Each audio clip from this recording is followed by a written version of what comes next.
That's all right. If we could, yeah.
George, the mic is hot.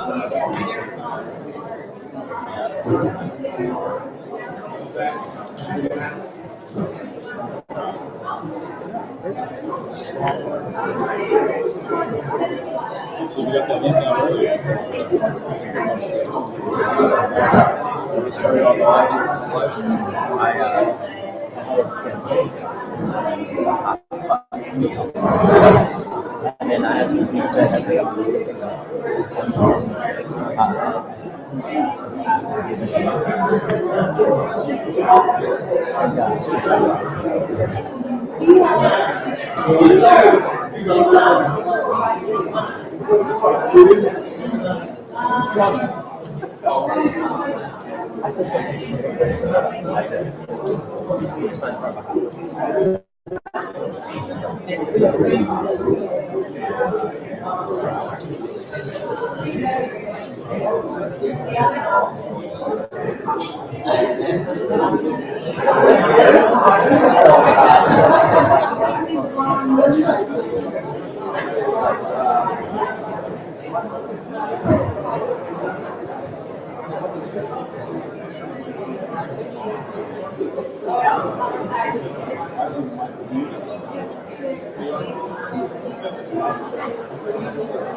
Everyone, we'll be starting in about 5 minutes.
Good evening, everybody.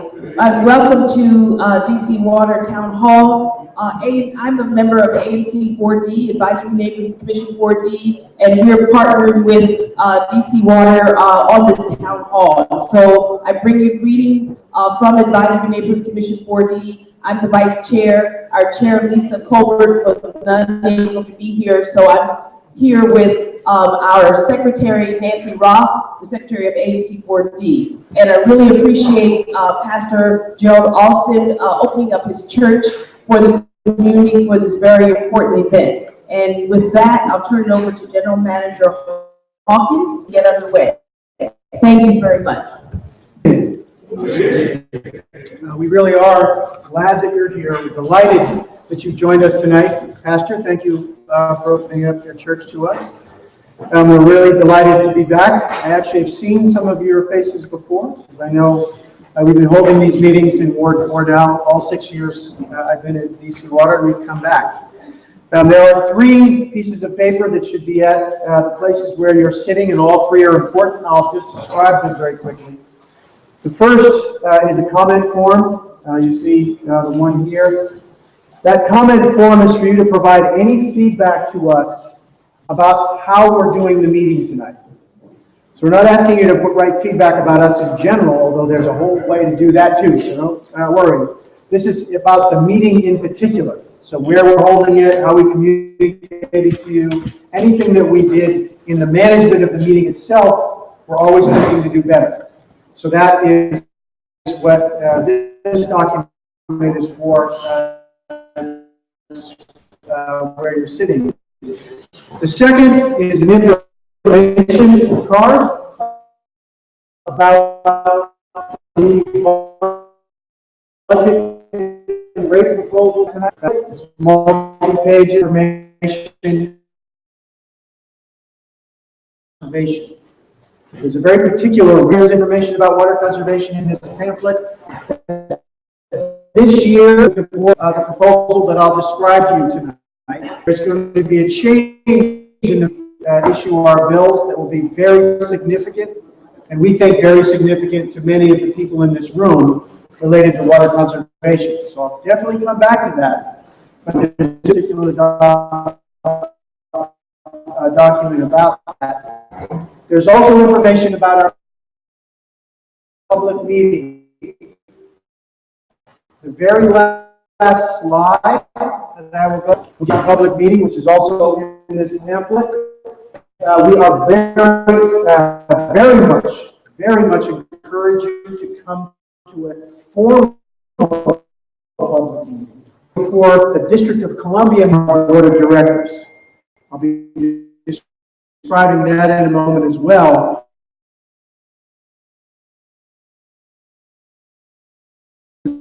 The 8th of the 8th that we do in each of the will be the public meeting itself.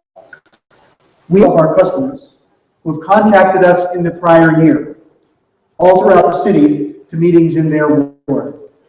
And that is how most of you, I hope, got a telephone call from me. You might have seen it in your bill or gotten it on social media. But we invite anybody who's contacted us. Many of the people who have contacted us in the last year contacted us because something was amiss. They felt there was a mistake on their bill. They felt some service that we had delivered was not optimal. Actually, on purpose on our part. It's easy to come and have people who are frustrated with you for one reason or another come and tell you. But my view is every organization must be prepared. This is when everything right, so that we can hear about it, learn what it is, and hopefully get better. So this is part of our effort to always. I think we're pretty good at what we do. We know we can get better, and it's by hearing feedback from you. And I don't just hear it, although I certainly do. I'll be up here, you'll be right here. But we've got personnel from the entire organization here as well. They're here for 2 reasons. Incredibly educational for all of us to hear the kinds of points and comments that the people we serve give to us. But they also can help answer questions that you have. Particularly what happened on in 24 hours. Have the people here who can answer, we hope, tonight, or we'll get back to you if we can't. The third document that is in front of you is a little 3x5 card. Probably the most important piece of paper you have. Because if you have any questions for us, or for me, as I'm making this presentation, I'll do about a 20 presentation. I'll conclude the presentation, and then the rest will be questions in their 20 minutes at the end, because folks often have questions for our staff with us. I want you to have a chance to as well. Any time you have, please, I hope you'll let me get through the presentation first, because you may get answered. But if it doesn't, write it down. There's a space to write, and if you choose, put your contact information on it. You don't have to do that. If you want to have the question remain confidential, that's fine. But the advantage of putting your name on it, information, is about what happened on your street. We'll be able to look it up, because we'll have information about you. Second, we'll be able to contact you back. We can't get you an answer tonight. If you put information on that card, we will get back to you, and we'll use that card. The final reason why it's good to fill out that card is that we take all of the cards that we get in from all the town halls that we've held in the city, and we produce a summary document that we issue to our, again, encouraged in May. But if you can't, and you're here tonight, your question on a card, we'll make sure that your point is delivered to our board in the terms of a summary document that we produce from those cards. So there's a lot of good reasons. If you have a question, mark it on the card. If you'd like us to contact you, put that on the card. When I finish my presentation, we'll collect them all. And then I'll just start going through them one after the other, trying to answer all your questions. I also want to mention very quickly, we are our governor, Ellen Boardman, is one of our volunteer board members from the district. This may be her third town hall. I've been to a number of them, maybe two. Second town hall. That's right, you came to our precedent, but it was not four. But she's been to many of them over the years. And as I mentioned, the district members of our board are volunteers. They have taken on a very significant obligation, which is the oversight of an enterprise as large and as important as DC Water. Ellen being a perfect example of that service, and they're serving the city through their volunteer efforts on our board of directors. And we're delighted. I also have Mr. Jacobus. Tom Jacobus here sitting in the front. I think he has been to every one of these town halls since I've been doing them, except for maybe one or two. I mean, it's a remarkable accomplishment. How many comes to be describing in the moment. General manager of the Washington Aqueduct, and that is the enterprise that treats them. So he is an absolute partner providing water services to you. From Councilmember Mendelson's office. He's right here in the front. Obviously, we're about to have a special election for a council member in this ward on the 28th. Last year we had this meeting, and Councilmember Bowser at the time, came to that meeting, and you'll be electing a new council member. But Councilmember Mendelson has been taking tremendous interest in your ward. He would anyways, and his staff. They're worried about the whole city as chair of the council, and he's just always been concerned about the whole city. But in particular, while you're about to elect a new ward council member, they pay particular attention. So we appreciate that. She also came to our Ward 8 town hall, because that's another ward where there's a special election on the 28th. So we're grateful. Now let me get right to the presentation. DC Water. Some of you know. Like I said, I recognize some of your faces from past meetings that we've held, but in case some of you don't, DC Water, the DC Water and Sewer Authority is our legal name, was formed in 1996. It was a legislative act of the district government and the U.S. Congress. There was enabling legislation that went through both the federal government and DC Council, and we're an independent authority of the district government. Independent authority means we have our own procurement power, our own personnel powers, our own budgeting powers. So it's an enterprise that has its own authority by the statute. It didn't come from anywhere but DC Council enabling us to have that independent authority. And then I am selected and hired by the board of directors rather than directly by the mayor. The mayor still has tremendous influence over DC Water. She appoints all the district members of the board over time, because there's a staggered group of members of the board. And of course, we are a very good relationship with the mayor and maintain that relationship. I've served now for 3 mayors, Mayor Fenty, Mayor Gray, and now Mayor Bowser. But we are an independent authority of the district government. It's important to know because it is our board of directors that makes decision about our budget and about our rate proposal. And that's why we're here. If we were a district agency, that decision would be made by the mayor proposing a budget that would go through DC Council, and that was where that decision would be made. In this case, it is the board of directors of DC Water who are making the budgeting decisions for the enterprise. We do have an 11-member board of directors. We have members of the board from the District of Columbia, Montgomery County and Prince George's County in Maryland, and Fairfax County in Virginia. Very significant that there are 11 members of the board, because 6 of the members are from the district and 5 are from the suburbs. Now, all of our board meetings, which are the first Thursday of the month, are open to the public if you'd like to attend. They're also streamed online. We like to think we put everything out there. We want to be open with what we do. We try to be open about our mistakes and our successes. We want everyone to know what we're doing. And if you watch our board meeting, either by coming in person or you watch it online, I don't think you'll be able to tell by watching the meeting itself who is from what jurisdiction.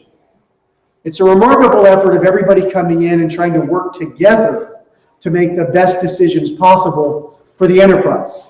However, were there ever a disagreement, a majority of the members of the board are from the District of Columbia.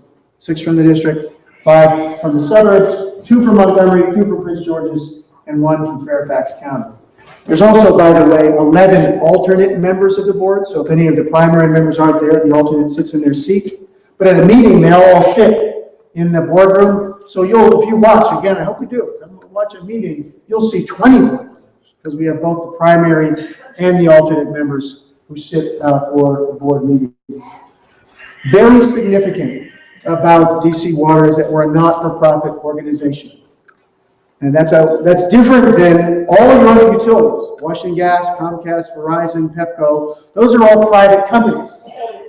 So while they're regulated in what rates they charge, the money they get from you pays the costs of their services, but they also earn money to return to their shareholders, who could be from anywhere. Publicly traded companies with shareholders around the country and perhaps the world. And they have I'm not criticizing that, but that's a different mode than us. We don't have shareholders, we have ratepayers. So in any year, if we raise more money in revenue than we spend in expense, for a private firm, that would be a profit. You distribute some of it as a dividend back to your shareholders. We don't do that. All the money we collect from you in any year, if it's not used in that year, will be used in the next year for our work.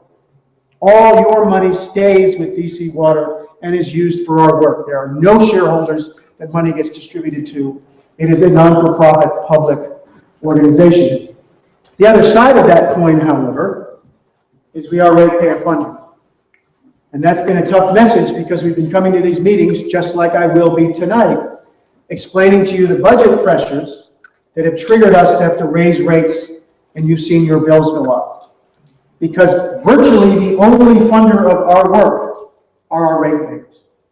We do, in the old days, in the 70s, early on in the Clean Water Act history, when we were building places like Blue Plains, our treatment facility, in the 70s, 75% of the capital costs of building treatment plants were covered by the federal government. That's all gone. Now the work that we do is almost exclusively paid for by our ratepayers. So everything that I say about DC Water, and I'm proud of a lot of the work that we've been able to do on your behalf, it's your work. It's enabled by you. We are ratepayer funded, fundamentally organized for ratepayers. So everything that we do with your funds, but we also do for you. It's really a ratepayer-oriented organization. And what is our highest priority? Safe drinking water. That's the product that we deliver into every home in Washington, D.C. and every business. And they're essential, obviously, to everybody in the city. It's where Mr. Jacobus comes in. I'll show you pictures in a moment because it's the aqueduct that actually treats the water. We then purchase that water from the aqueduct. But important to know, even though the aqueduct is an organization under the Army Corps of Engineers and the federal government, they don't get any money from the Army Corps of Engineers or the federal government to run the aqueduct. They get it from the customers who buy their treated water. And most of the treated water from the aqueduct is bought by us with money from you. So part of your rate for water are funds that we collect, we send to Mr. Jacobus to buy his water, and then he uses it at his facility to clean that water up to very exacting federal standards. So it is delivering this safe drinking water into your home is our most important job.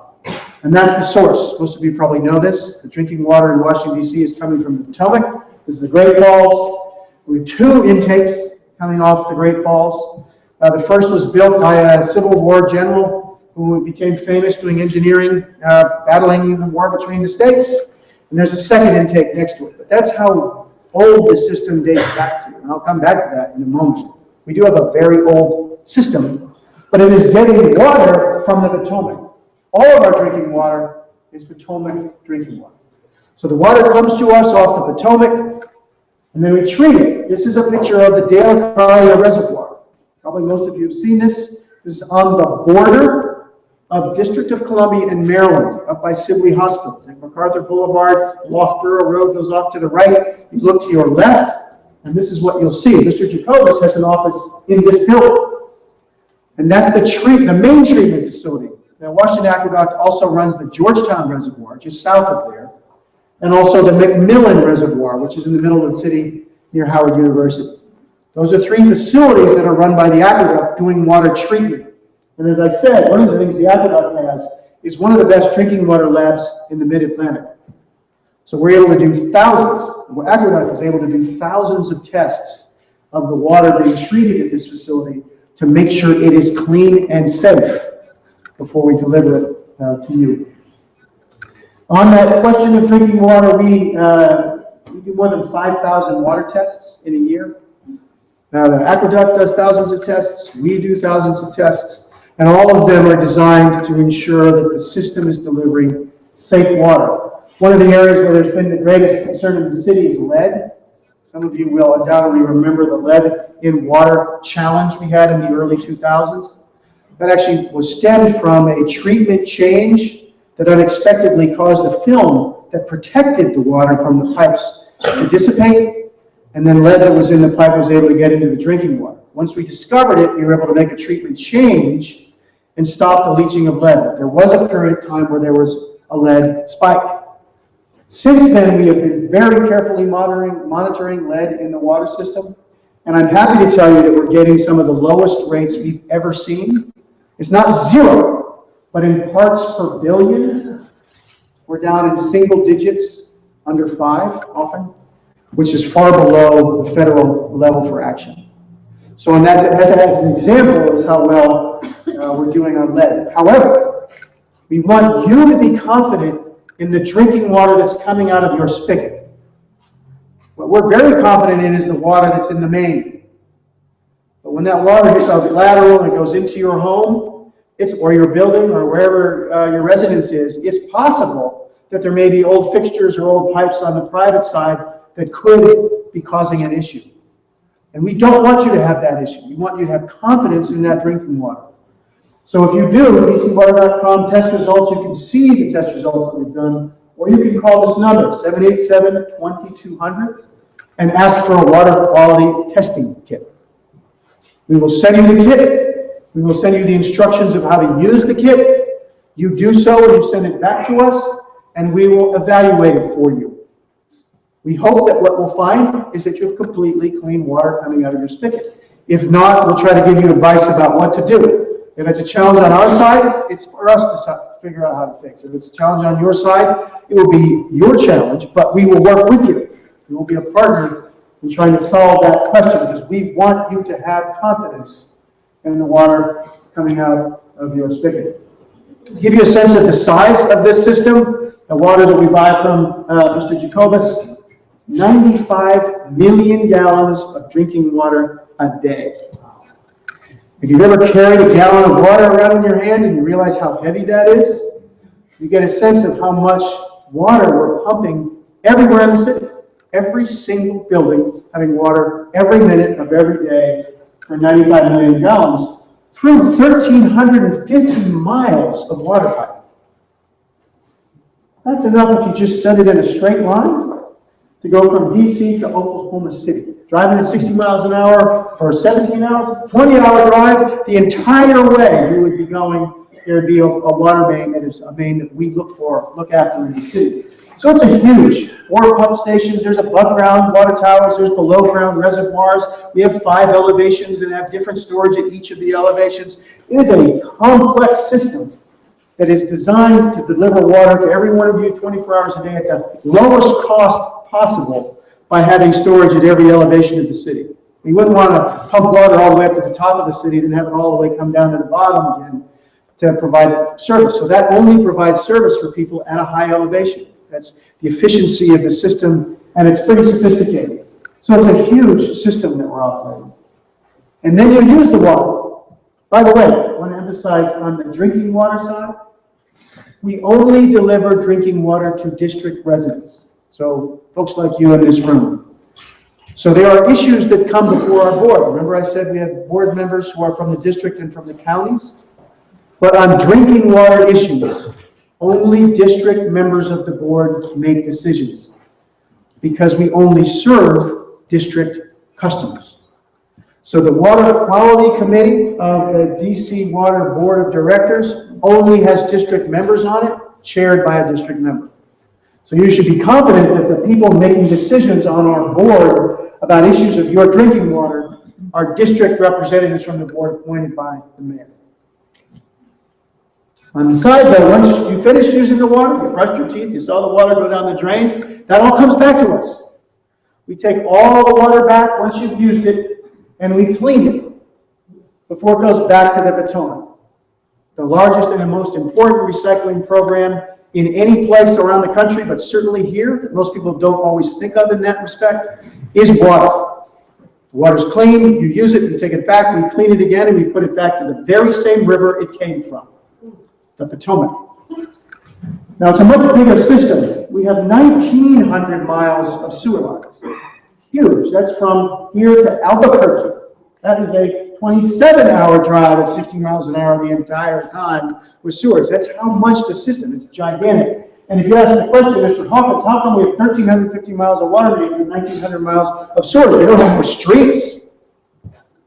Well, the answer is that for significant parts of the city, if this were a street and residences and businesses were going off to the side, there would be one water main usually going down the street that you're connecting to. In parts of the city, there are 2 sewer or stormwater lines, not one. Because there'll be one pipe where the sewage goes into, and there'll be a separate pipe that stormwater goes into.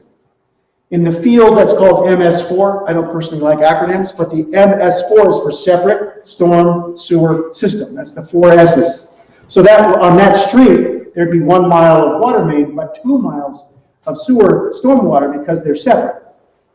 But then you might ask me, well, if there's 1,350 miles of water mains, how come there's not 2,700 miles of sewers? Double the amount. Another good question. And that is because not all of the city has that separate system. In fact, the older parts of the city have a combined system. What the combined system means, we have that same street, we have the water main going down the street providing water, there's one sewer on that street, and connected to it is both the sanitary flow from a building and the stormwater flow from the street. That's called a combined sewer pipe. That's why it's not quite double, because a very significant part of the city has only one big pipe that takes both stormwater off the street and sewage into the same pipe. Those are the older parts of the city. That's how most cities in the country were built around the turn of the last century. There's 755 cities in the United States that have combined sewers, and it's a big challenge that is driving by far the largest expense in your bill and on our budget, and I'll come back to that in a moment to describe what that means. Once that water comes back to us, remember the water comes, Mr. Jacobitz cleans it, we buy it, we distribute it to you, you use it, goes down the drain, comes back to us, and it comes all the way down to here. This is the Blue Plains Advanced Wastewater Treatment Plant, or as I like calling it, the Enriched Water Treatment Plant. And I'll describe in a moment why we call it an enriched water plant. But this is the very southern tip of DC. So this is 295, and if you're heading to Wilson Bridge, you're going into Maryland, going down to National Harbor for any reason, this is the last stop in DC before you head over the line. So this is all the way at the bottom. It was designed that way for two reasons. One, it's the lowest point. We want as much flow to come to us by gravity, so we don't have to pay money for power to push it all the way there. But the other reason is, this was Eisenhower who really supported this idea after World War II when the city was growing, is he did not want there to be treatment facilities for wastewater above any drinking water intakes. And all the drinking water intakes are to the north. So all the drinking water intakes are way back out that way, and we have this wastewater discharge to the south after the drinking water. That was smart. That was a good decision. But it does mean this is all the way in the very southern tip. My office, oh, you can't quite see it. Right off the picture, right about here, right in the far corner of the site is where most of us who work on the administration of Blue Plains. But I have folks in the room here who work out on the plant. This is primary, secondary, tertiary. This is the filter building. It's giving you a sense of scale. There's 80 of these. Each of these little black boxes, it looks like here. That's actually the size of about a swimming pool. This is a gigantic building. Because once we've treated it, it goes through a filter process very much similar, although more complex, but the same idea as a pool filter. Through strata, which is taking anything out of the water, then we chlorinate it, dechlorinate it. So we don't want any chlorine going into the Potomac. That would kill aquatic life, and we discharge into the Potomac. If you fly into National, look down, you will see this. It's huge. And often you'll see our discharge into the Potomac because it will be bluer than the river itself. Usually our discharge is cleaner than the city. I do want to emphasize that we're doing a lot of projects, we hope, to benefit our ratepayers. We're actually completely rethinking our work to figure out what ways we can do work that can generate revenue and reduce costs for our ratepayers and reduce risk to our ratepayers. And this project is one of them. To give you a sense, we call them biosolids.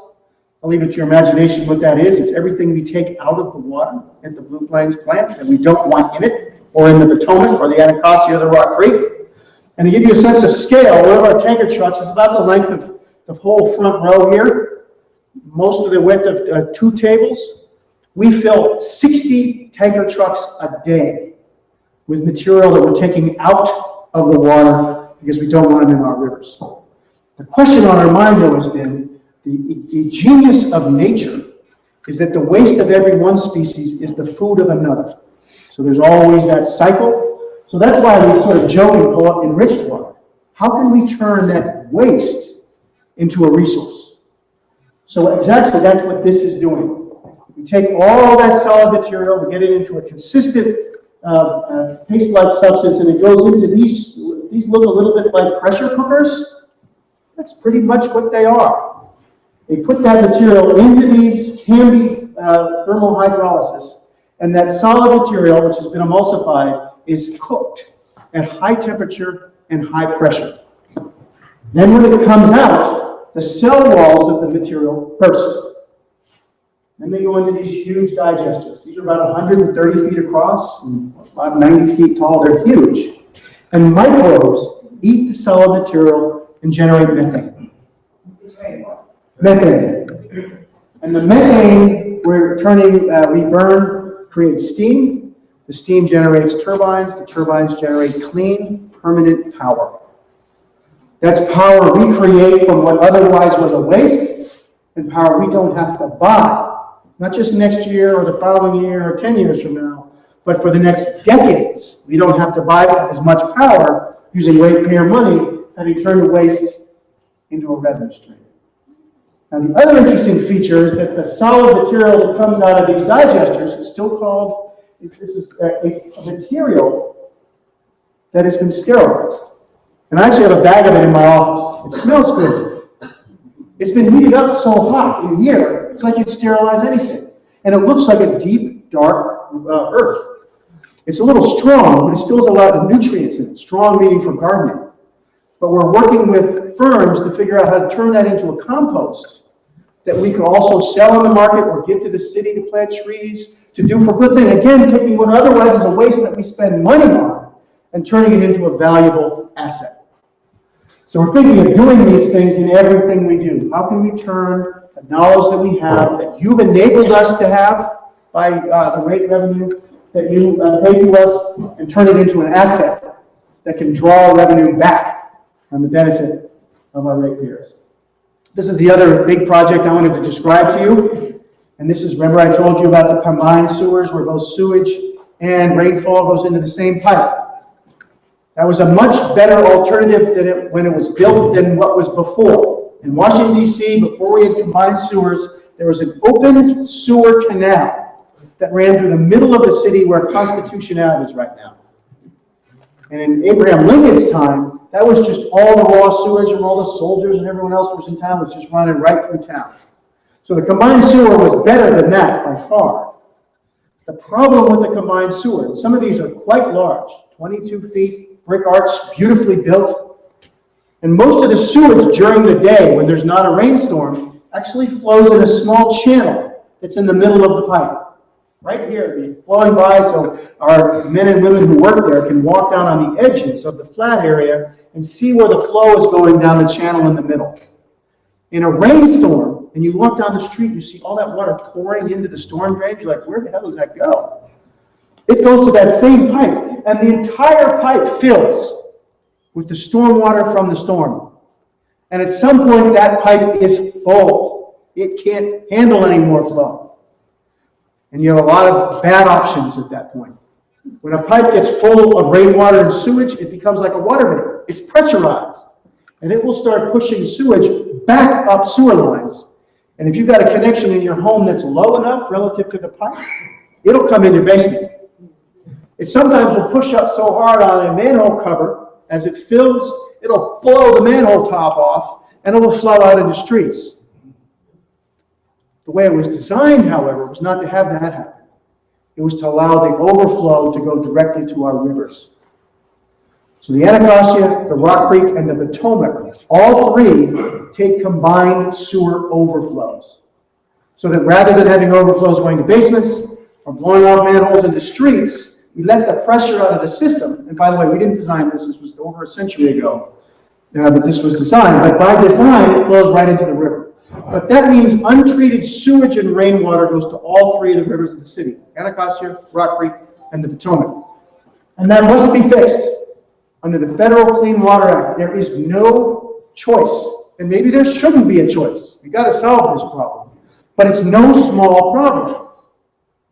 That tunnel that I told, the sewer line that is 22 feet, that's called the Northeast Boundary Trunk Sewer. It goes underneath Florida Avenue, pretty much from Bloomingdale all the way across town. The reason it's called the Northeast Boundary Trunk Sewer is because when it was built in the 1880s, Florida Avenue was the northeast boundary of Washington, D.C. And that is still the sewer we have in operation today, in 2015. And in order to dig that up, you'd have to dig up Florida Avenue from curb to curb for a decade. Sewers are huge, and they're underneath everything else. So it's fantastically expensive to change sewer lines. So this is what we're doing to solve the problem. What you're looking at is a huge shaft going down into the ground about 10 stories. So think of a 10-story building, went straight down. We have a tunnel here at the bottom of the shaft. That tunnel is being built by a huge tunnel boring machine. Carlton, I'm not sure which shaft this is. Is this Ladybird or this is Ladybird? So we have 3 tunnel boring machines. We've named them all. Ladybird was the first, and it's a machine, and I'll show you a picture of it in a second, and it's drilling a gigantic tunnel. It's 26-foot cutter head on this machine, 26 feet. I bet that's a 30-foot ceiling, so it's not as high as the ceiling, but it's close. And the machine itself is longer than a football field. And it's drilling this gigantic tunnel. What will happen when we are finished is all that overflow that is now overflowing to the river is going to drop down the shaft, hit the tunnel, go all the way down to Blue Plains, be pumped out and get treated at Blue Plains. For the Anacostia River, 97% of the overflow in the average hydrologic year, we should have picked a set of years to use as our measure, that currently goes to the river will instead be captured and treated. It will be the most significant improvement to water quality in Washington, D.C. in a generation. It's also the most expensive public works project done in Washington, D.C. since Metro. And the fastest growing part of your bill is to pay for this project. And the most important attribute to know, well, the two most important, one most important attribute to know is why it's being done and the improvement to our waterways that it will drive. But the second issue to know is that there is no choice in the matter. We are doing this project because we are subject to a federal consent decree that's been issued with the federal court that mandates this solution and a set of milestone deadlines for when the work must be done. So it's not just that the work has to be done, it's on a very, very tight time schedule to get it done. And if we don't get it done, we're subject to fines and penalties, and then you still have to do the work. So if we weren't doing the work, we'd get fined, penalized, that would cost money, and then we'd have to go back and do the work anyways. This is an absolute obligation at the federal level.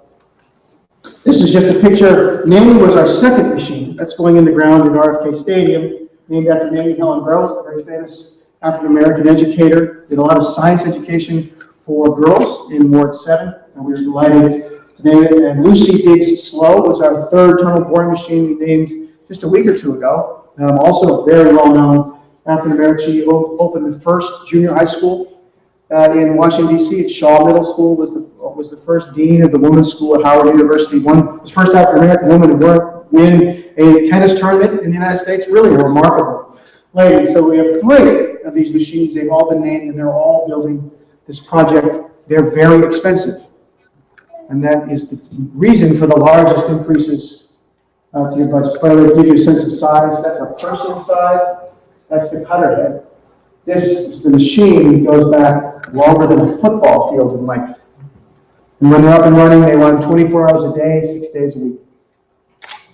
This is an example of the tunnel as it's being built. This is actually for air, because the machine is around the corner off in the distance. There's 7 precast pieces that are making each ring as the tunnel is moving forward. You see the train tracks that was at the time pulling the muck in and out. What we built after that is the conveyor belt that was bringing the muck back almost continuously.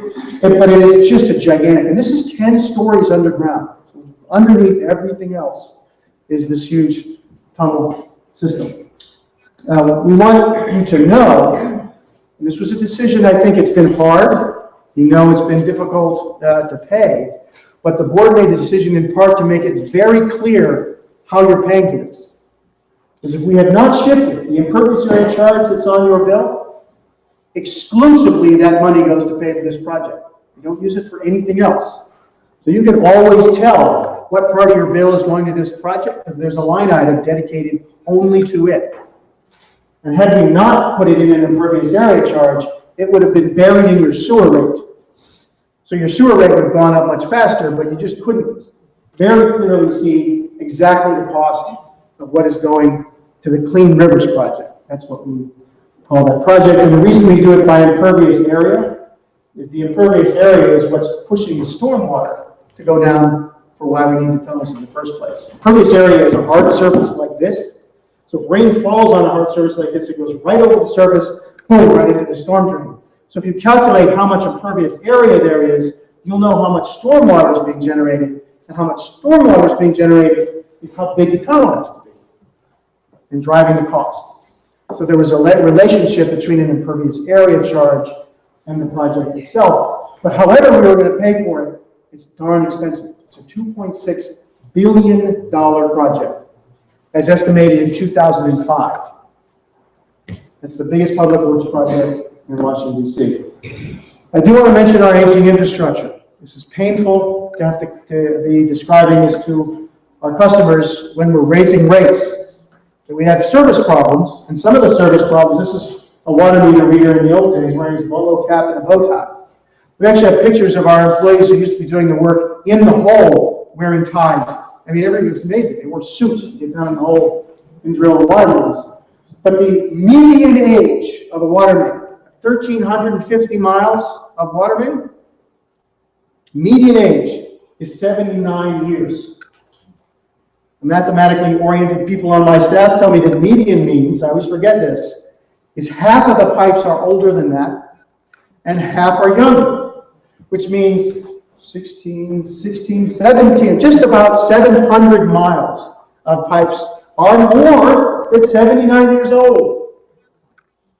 We have water mains in use in this city that were put in place when Abraham Lincoln was alive and president. And they're still in use in the city. Now the challenge of this is multiple. Water main breaks, valves that don't work, systems that break down. We've got an old system. That's the reality that's come due.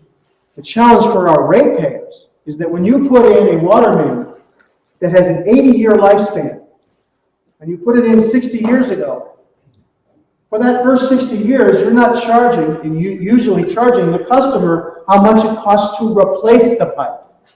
For all those decades, you've been charging just enough to maintain and operate the pipe, which is a pretty low price. So most of your water bills have been pretty low for a long time, because the amount we were charging was only the amount that it took to run the system. We weren't building it as much as we were just operating it, because all the pipes had been put in long ago. Unfortunately, the bill to replace the pipes has come due. We have too many water mains that do not need to have a patch put on them when they break. They need to be replaced. We need to put new infrastructure in the ground. We need to update it. And that's an expense none of our ratepayers are used to paying. You're not used to paying for a $2.6 billion deep tunnel project, and you're not used to paying capital replacement of water mains. And both of those are happening at the same time. So that has definitely been a challenge for us, but more so for our ratepayers. The board this year has a proposal. This is a proposal that will be part of the public meeting in May. It's summarized in the brochure I mentioned, is to create a fee, be about $6 a month for most residential customers, that will exclusively be used to pay for the replacement of old water infrastructure. Water mains, valves, pumps, that which delivers the drinking waters to your residences and businesses. So it's called the Water System Replacement Fee. It's dedicated funding. We're not going to use it for other things. We're not going to shift it off to other projects. It is for replacing old water mains. That is a new fee, and that's something the board is considering, and you are welcome to comment on it. I'm going to show you exactly what that does to a bill in a moment. There's also some good news that we'll be delivering along with the challenge of the rate increases that we have proposed. What are our budget priorities? Always first is the health and safety of our customer and employees. One of the primary reasons that we're replacing water mains is that the water gets delivered better. We want clean, new pipes delivering water as much as we can. That's the health and safety of our employees and customers. Legal requirements are right there. The two biggest programs that we have at DC Water is that deep tunnel project, which is subject to a consent decree with the court, and permitted requirements for the Chesapeake Bay, which is subject to a permit issued to us by the U.S. Environmental Protection Agency, neither of which we have any discretion on. $2.6 billion for clean rivers, $1 billion for nutrient removal for the Chesapeake Bay. That's a $3.6 billion capital spend, all of which is mandated by federal law, legal requirements. So we know the rate increases that we are been proposing are difficult. Unfortunately, the vast majority of it we have no control over. They're being mandated on us, and then we deliver the message. I've always told my EPA friends they should come here. When they make a mandate, they should be in front of the people who are paying the rate. But it is our job to deliver that message to you. Customer service is always a high priority of ours. Like I said, we're dedicated to doing this well. It doesn't mean we get it right every time. I'm sure many of you will be maybe telling us about incidents where we haven't, but we're dedicated to getting better. That's why we're here. That's why we come and face our customers every year. That's the only way we're going to get better. Efficiency. We want to be able to take, we know we need more money to do these huge projects I just described, but we also want to tell you that every dollar we get from you goes farther. We want the dollars to be more efficient, not just more of them. So efficiency, budget drivers, debt service, I'll show you the chart in a moment. By far, the fastest growing part of our bill is the portion of money that we use from your rate revenue that pays off debt service, essentially going into mortgages for our pipes. We have a $625 million capital budget this year. If we tried to pay for that all with current cash, it's like trying to buy a house with current cash. Who has that kind of money on hand? So you get a mortgage. But we do the same for our pipes. We go for debt service. We get all the money up front, then we have to pay back our investors, usually over 35 years, back over time, so that the cost in year one is not as high. And this year, by the way, something very innovative. I know I saw Mark Kim here earlier. I know he's here somewhere in the back. He's our Chief Financial Officer. Once again, in trying to be innovative to help our customers, that deep tunnel I mentioned to you, the huge underground tunnel, engineering reports evaluate that the minimum useful life of our deep tunnel is 100 years. We won't have significant maintenance on it for 100 years because there's no moving parts. It's mainly just a concrete tunnel that uses gravity to get all this flow down to Blue Plains. So there's not much in it to break. But if it's a 100-year asset, why should you, as our customers, have to pay it back over a 30-year mortgage? What about the person who's getting the benefit of that project in year 40, or year 50, or year 60, when it's still in its useful life?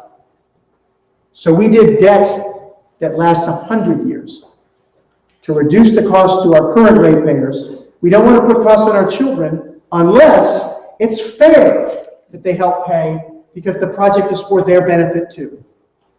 Because we're very conscious that what these consequences of the work we have to do, include replacing old water mains, it's all coming due in our time, us. Our predecessors who lived here 20, 30, 40 years ago, they were paying this amount of money. So why is it that we have taken this bill? Well, it's the obligation that has come in our time, but we're doing everything we can to be fair about that to our ratepayers. I'll have more to show you on that in a moment. This is the picture. Operations down here in blue. When I started at DC Water 6 years ago, most of this pie were these two pieces.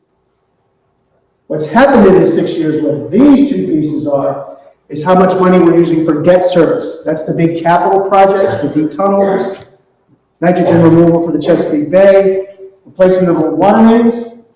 In fact, I'm sorry, this is revenue. So this is how the revenue is coming in. But here's how the capital projects. Oh, that's right. So this is all capital projects. So all the gray here is capital now. Not just fixing or operating, but actually replacing the assets that are old and breaking down. So we are proposing a new rate structure. This is a proposal at this point. This is what the board meeting in May is about. They've proposed it. They've accepted it as a proposal, and now they're accepting comments on it. If you have a comment, you want to write it on a card, that's what we'll capture and give to the board if you don't attend in person. The most important thing, this is very important for you, and I'll show you why in a moment. This is the good piece of news in the context of a rate that's going up. I'm going to show you that. Is that we used to charge all of our rate classes exactly the same. So if you're a commercial class or a residential class, everybody was charged the same rate. What the board has proposed this year is to differentiate rates between class and to create a discounted rate for residential customers, which I bet is most of you in this room. It's called the Lifeline rate. I'm going to show you how it works in a moment, but in essence, what we charge you in your bill is by a CCF. That's 100 cubic feet of water. Many people ask, why don't we charge in gallons, and someday we'll get there. The software that we bought some long time ago had CCFs built in. It's very hard to change from when you're still using the same software, but we're working on it. But a CCF is a quantity of water. And the first 4 CCFs that you use in a month gets a discounted rate. And then once you use over that amount, there's a higher rate. So if you're using higher than 4 CCFs and you can get your water use down to below 4 CCFs, your bill can go down. And I'm going to show you that in a moment. So we, for the first time, differentiate rates for water between residential and non-residential to create an incentive for residential customers to conserve and save money. These are the rates themselves. Just remember the water rate. Now there's residential, which is different than multifamily or non-residential. And now it's broken up into two categories. The first 4 CCFs of your water use and greater than 4 CCFs. The first 4 CCF is actually going down in price from $3.88 to $3.08. So that's a decrease in the rate for water use in your first 4 CCFs. The second, after 4 CCFs, it's about the same. Non-residential is what's going up. When the non-residential rate is increasing, residential is going down. Sewer is going up. The sewer rate is going up, and that's still one rate through all classes. What I mentioned is the new fee. This is $6.30. It varies on meters, but most of our residential customers have a 5/8" read meter, so it's a $6.30 charge. That's a new fee. That's not on your bill at the moment.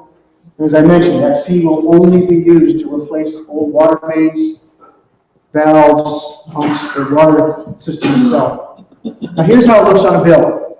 I just like to be as direct as possible. This is this year, the average single-family bill. The way we calculate that, and we use the same numbers every year.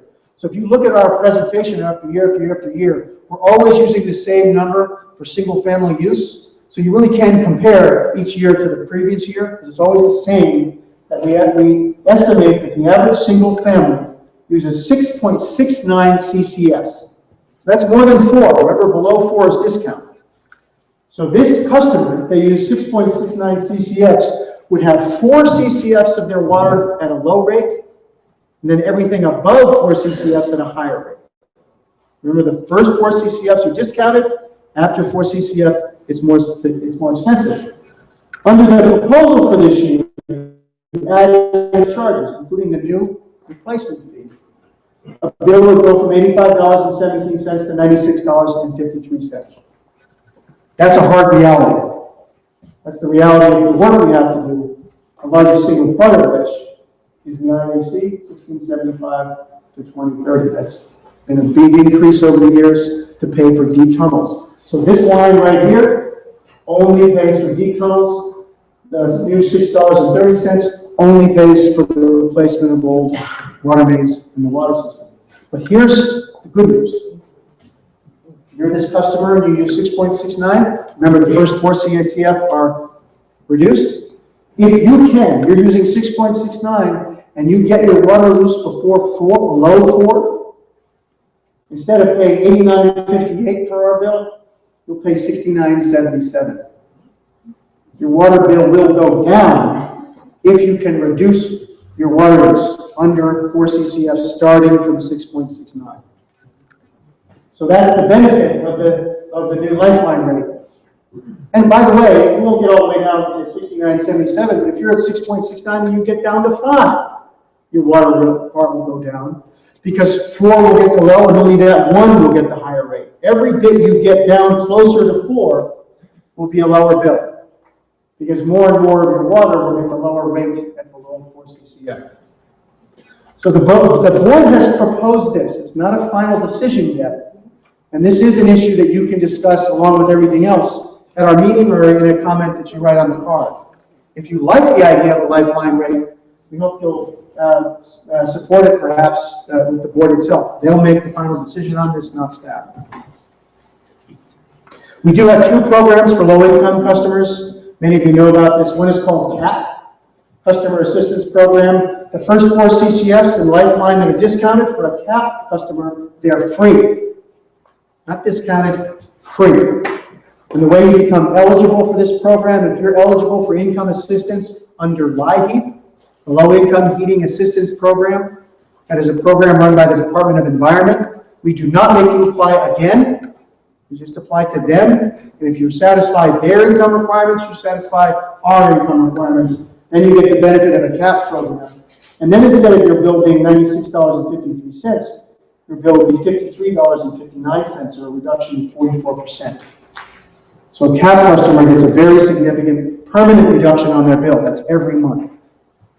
We also have the SPLASH program. SPLASH stands for Serving People by Lending and Supporting Again. SPLASH. If any of you round up your bill, I hope you do, to an even number, all of the revenue that's extra when you round up your bill, plus people make donations. Employees can actually make a donation right off their paychecks. Go into the splash fund. We do not charge an overhead fee. It goes directly to the Urban League. And the Urban League decides whether someone needs temporary help. So CAP help is permanent, month after month after month. Lifeline, if it's adopted, will be permanent. Everybody that gets it, every residential customer can avail themselves of the Lifeline rate. It's automatic. Splash is temporary. I got a problem for a month or two. I need help just in a short period of time. You apply to the Urban League. They make the decisions. And last year they helped 309 families with $25,000 from Splash. So including 116,000, 25,000 of them were donated by DC Water employees. One other program to know, this is important. You can reduce your impervious area charge somewhat by a program called River Smart if you reduce how much stormwater is being generated from your site. It's a great program, River Smart. DDOE, that's the District Department of Environment.dc.gov/River Smart. But the other reason to do this program, this is a rain barrel. So there's rain coming off the roof, right off the leader, comes into the barrel and fills up. The person who has this barrel, when they water their yard, is just going to turn on the spigot and use stormwater they collected from their roof. Guess what that means? They're not buying drinking water from us to water their yard. Which means you're more likely to have your water use go down, get under the 4 CCFs, and get the Lifeline rate. So there's now another reason to do this, which is to help you get that discount. Because you can save on your water use. River Smart is a program DDOE runs. They will give you help to get this kind of element. So I urge you to contact the Department of Environment if you're interested in finding out about a rain barrel or River Smart for your home or business. It's a good program. One other thing I'll tell you about, because it's such in your interest, we do have a program called HUNA, H-U-N-A, High Use Notification Alert. We read your water use electronically, and so here the electronic data is coming in about how much water you use. If there's a spike for a period of time, we'll automatically notify you. Most likely what's happened is that your toilet's running or something. And like if you leave your lights on, Pepco will charge you for the lights whether you're in the room or not. So if the water's going by the meter, we'll charge you for it even if you don't know you're using it. But believe me, we do not want to be in that situation because you'll be mad about being charged for water you didn't know you used. We will charge you for it because it went by that meter and then we have conflict. This can make sure that problem doesn't happen. You sign up for this alert. We will alert you if there's a spike in your water use and you can get it fixed. And that can save you money as well. This is the last slide. So again, if you have questions, if you need a card, we can get you a card, so just raise your hand and we'll get you the 3x5 cards. If not, make sure you start writing them out, and Emmanuel and John will start collecting them. And in a moment, I will start answering your questions. But this is the last slide. This is the information about the public meeting. We encourage you to come. If you do come, you'll come into the room at the Department of Employment Services on Minnesota Avenue. There is a metro station right there, so it's metro accessible. You'll come into the room, and at the front of the room will not be me. It'll be the district and only the district members of our board. And they'll be sitting at the front of the room. I'll be sitting out in the audience with you. I'll come up and make a short presentation, shorter than this one, because the board has already heard it about what it is we're doing with the budget. Then I'll sit down, there'll be a few experts who will make calculations on whether it's a sufficient financial budget or not, and then it's open. And you can testify before our board. If you can't make it, you can email your comments, you can fax your comments, you can mail your comments, and if you write it on a card, we'll put it in a report. Because we want to make sure that you get your comments before our board of directors. It's May 13th. While we're collecting your questions, I was going to give Reverend Kelly Wilkins a chance to say hello. She is from the Washington Interfaith Network. She actually was here, has been here at several of our town halls over the years, has been very active on employment issues in the city. And Reverend. Thank you very much, Mr. Hawkins. I just wanted to say, again, my name is Reverend Kelly Wilkins. I'm with Covenant Baptist United Church of Christ, but I'm a Ward 4 resident. Our church is in Ward 8, and we're members of the Washington Interfaith Network. And for those who don't know about when we organize around issues in the city that matter to us and our residents. And so it could be housing, jobs, and various other things that go on. And there are about 50 organizations, churches, units that are a part of our organization.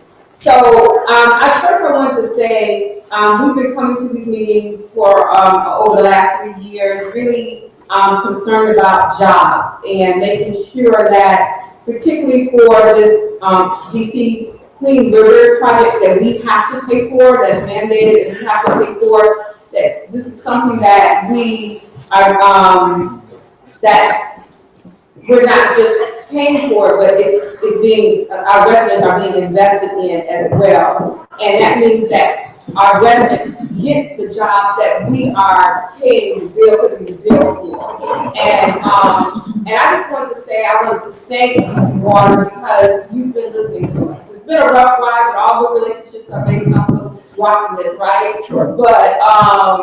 But I just want to thank you for listening to us this last 3 years and working with us. And as this project gets off and these infrastructure projects get started, we look forward to seeing DC residents get hired for money that we are putting the bill for. And we look forward to meeting with you as well before these projects get started, so that we can, iron out some of the details to make sure that our residents get jobs, living wage jobs at that. Yes. Thank you, Reverend. Thank you for your. Yeah. About it, we're paying to clean this water. Sure. We, the DC residents, are paying, and I'm saying that they were saying 1 week I went to, they said that like businesses are dumping and residents are paying. I can't get behind where they make the businesses that are dumping pay instead of residents. I'll come to your point in 1 second, but remember to write that down too, so get it on a card. Thank you, Reverend. And I want to emphasize that the project that I described as Clean Rivers, the Deep Tunnel Project, we have made a proposal. We've met with Wynn many times on this to try to persuade the federal government, which is who's mandating the project, to enable us to do something called green infrastructure, the rain barrel that you saw the picture of. Green infrastructure is work that we would do up at the street level to have stormwater contained. That is work that's particularly appropriate to be hiring district residents with living jobs. And I'm hopeful that Mayor Bowser and myself and others will be able to stand shoulder to shoulder, I hope in the next month, to be able to announce a very significant initiative on local green jobs. We do have the DC Water Works program. We identify every job for us or a contractor. We put them all available. They're here tonight. Gentleman with his hand raised. He can help you with any of you who are interested in jobs. But we also have a rotating job center where people can come and interview for positions. I can tell you, Alan Boardman, who chairs our governance committee, the committee is very focused on hiring of district residents. We've heard the message. We think it's right. And we're trying to build a good program to do that. So I hope we've been delighted. And I have no trouble with the rocky times. Folks feel strongly about things. That's okay by me. That's good. That's the passion we like seeing in the city. And I think we're making progress as a result. I hope we have some very concrete issues to announce reasonably soon. Now we'll start on your cards. So let's write for the questions. Remember, Emmanuel and John can pick up any questions. If anybody needs a call or has one you feel like a question on, I'll come by and give you one or pick it up. Okay. These are good questions too, I can tell already. What percentage of stormwater overflow treatment project is being provided by federal funds? How can homeowners have their impervious area properly calculated? The first question on federal. The most significant way the federal government is paying for the Clean Rivers project is as a customer and as a landowner of the city. One of the reasons that we did an impervious area charge is because that meant we got all the federal facilities with all their parking lots and all their roofs. They've got the most impervious cover in the city. So they pay their impervious charge. You should be interested to know that the federal government tried to duck it. Tried to say that they should not have to pay the impervious cover charge. We fought that. Senator Cardin from Maryland helped us, and it was clarified that they must pay. So the federal government is paying as a customer. We have also gone to the federal government every year for a special appropriation of federal funds to help with this project. It's so huge all of you read the paper or watch the news, these are very, very hard days to try to get Congress to do anything or to fund anything. But we were successful last year in getting $14 million special appropriation to help with clean rivers. And this year, President Obama put $24 million in the budget for clean rivers. Now, the spend this year is in the hundreds of millions. So it's still a small percentage of that appropriation, but I can assure you that we go for every single penny we can get from our federal government, who designed the system, built the system, and managed it for most of its lifespan, to put in revenue to help pay for this enormous project that we're doing now. But the main way that they're paying for it is through the impervious area charge, because the federal government does not pay taxes. So if this was being paid under a tax, the federal government wouldn't be covered. They do pay fees. This is a fee for a service. And they tried to duck the impervious area charge, but we beat them on it, and the federal government does pay. And getting the impervious area calculated properly, there's two things that I would say you do. First, we are doing a flyover. So we're having what happens to do the impervious calculations for every lot in the city is we do a flyover with a technology that assesses impervious cover, and we're about to do a new one. So we're going to update the impervious calculations for every lot in the city between now and October 1. If you've got a question about the calculation of impervious cover at your lot, see Lauren right here in the red coat. Go see Lauren and we can take a look. Okay, several questions on this topic. Explain fire hydrants. What are the rain covers, what they refer to? How do you generate revenue? Repair? Oh, there's a number of questions. Dry hydrants. Dry hydrants. There's 9,400 public fire hydrants in Washington, D.C. A very good story of collaboration between D.C. Water and the district government is our relationship with fire hydrants. You may know that there were some fires in years past where the allegation has been that fire hydrants and fire flow has not been sufficient. There's some question in those particular cases. There's no issue with the reality that we were not managing fire hydrants well, either the city or us. So many years ago, we created a special initiative with the city around fire hydrants. We've identified every fire hydrant that's public in the city. They are all on a computerized database. All of them are inspected twice a year. We've replaced almost half of them. There used to be 17 different models of fire hydrants in the city. Imagine keeping inventory to try to fix 17 different models of fire hydrant that date back 70 or 80 years. It's almost impossible to fix them. So now we only use two models, the most modern models of fire hydrant. And each one, when a fire marshal drives up to a fire, he's got in his truck, or she, as in her truck, an indication of every fire hydrant that's located nearby, what their flow is, and what their status is. So when the city was reviewed by the Fire Insurance Institute for insurance numbers, it was either the very highest ranking or the second ranking that you could possibly get, which would not have been true 10 years ago. That's because of a collaboration we've had with the district government and fire and EMS. If there's a dry hydrant, there are some hydrants in the city that are out of service temporarily for one reason or another. Construction, where we're doing a main, there's some reason why that hydrant is out of service. What I want you to know is we identify every single hydrant that's out of service, put it on a map. Our board reviews that map every month and set a goal 5 years ago. Actually, I was on the board, it was 7 years ago, of always having less than 1% of the fire hydrants in the city out of service. At the time, it seemed crazy that we'd ever hit that number. We're now at much less than 1%. We're usually at 0.6 or 0.7. So if there's a fire hydrant out of service, it's for a reason. We know it. The fire department knows it. They know how they're going to battle a fire by using fire hydrants in the region. But there are hydrants that are turned off for one reason or another. We identify every single one of them. We track every one of them. So you should feel confident about the hydrant situation. How do you generate revenue? Our revenue is generated from your rates and the bills that you pay. So our core revenue generation is our customers.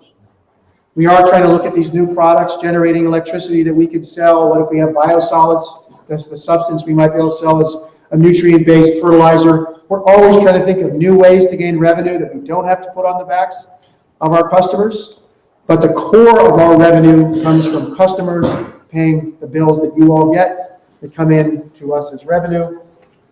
how many ratepayers are there? This is a big challenge in Washington, D.C. One thing I didn't mention when I was describing the chart, we have 135,000 rate customers, so rate bills that go out each month, or thereabout, which is actually a pretty small number of customers given the size of the system. And as you know, District of Columbia is not connected to Maryland or Virginia, the states that are on our borders. The reason we have members on the board who are from the suburbs, I never explained that part, and this is a good news story, is that Blue Plains, the huge treatment facility, provides treatment for wastewater that comes from Montgomery County, Prince George's County, Fairfax County, Loudoun, and Arlington. So all of the customers in those counties, in Maryland and Virginia, help pay the bill for Blue Plains. In fact, 60% of the cost of Blue Plains is covered by suburban ratepayers, not district ratepayers. So we do get revenue from suburban ratepayers for Blue Plains.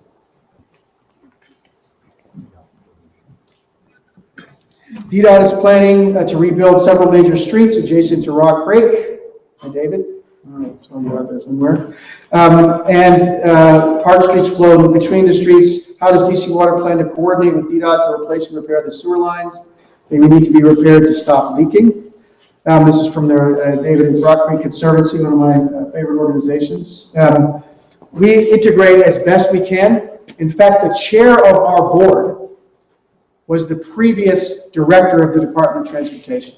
He's now the budget director for the city. His name is Matt Brown. He's come to many of these. I haven't seen him come in tonight, so I don't think he's here, but he's come to many of these town halls. So the chair of our board used to be the director of the Department of Transportation, and we're regularly talking with him about how we can coordinate better. Because the point of this question is exactly right. If DDOT is going to go in and redo a street anyways, any work that we would do would be less expensive if they've already put money into tearing up the street already, because that's something that you don't have to pay for as a ratepayer. So at quite a bit of the time, if we know DDOT is doing work in the street, we'll do work in tandem with them and do the same work that we have while they've already opened up the street, because then we can share the costs of that project and make sure it's less expensive on both sides. So knowing, I'm grateful for reminding us of these major projects that are coming up with DDOT, and I'm going to pledge to you that we are going to work as best as we can in concert with them to try to hold down costs and do so efficiently.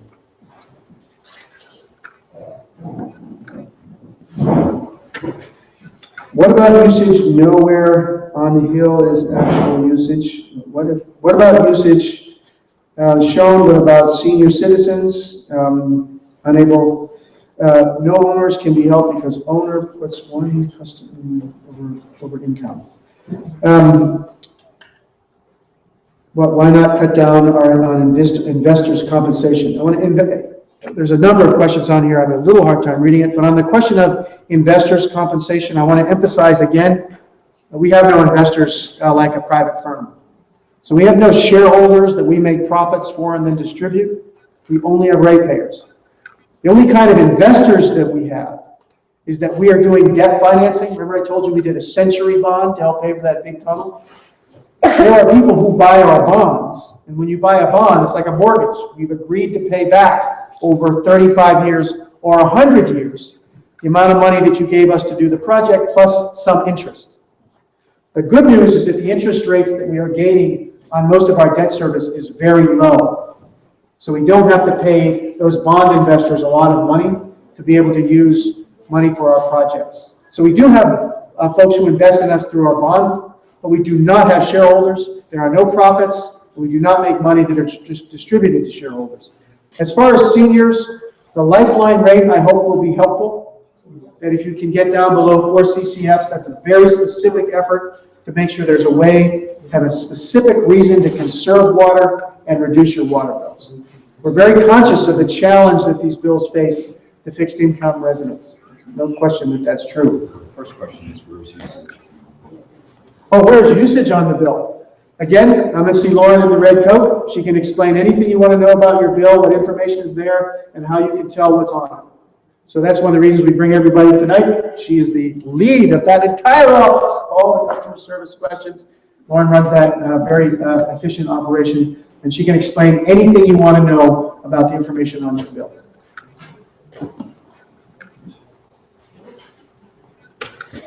Are there job opportunities at DC Water? Are there apprenticeship programs available? Residents have a higher preference on employment. I'll answer those both in turn. There are job opportunities at DC Water. Where did we go? Oh, straight back. So see where the hand is raised? We have, I'm sure, the list here tonight of all our current jobs that are available. They're all online. We actually have all the jobs that are available for our contractors. So not just DC Water, but if it's DC Water money that we give to a contractor, we want those jobs to be available. Those are all available. You can see them. We have, as I mentioned, we have a rotating job center that you can go and interview for those jobs. So we want to make sure that all of our potential jobs are accessible to you. As whether we have a hiring preference.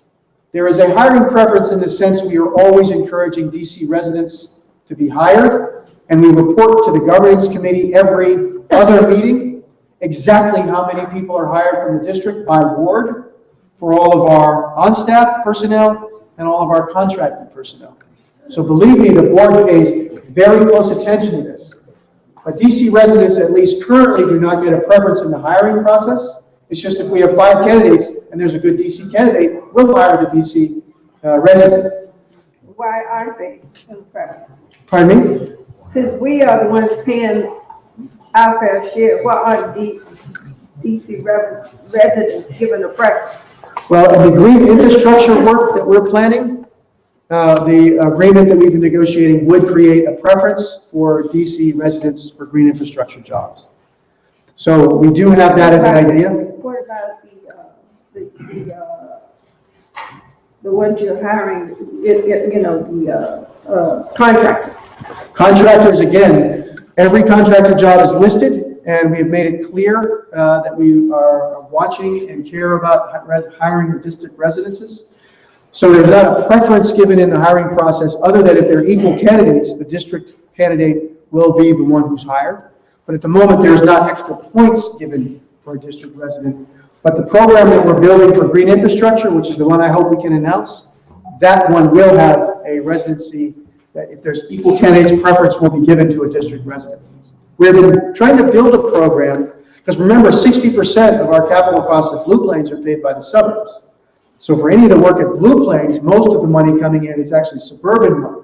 So we're very sensitive at being careful of who, when and how we give preferences, but we definitely want district residents to get positions with us, particularly if they're qualified. And that means getting the news out about the jobs, making sure that it's easy to hire and interview, and that's what the whole program called DC Waterworks is for.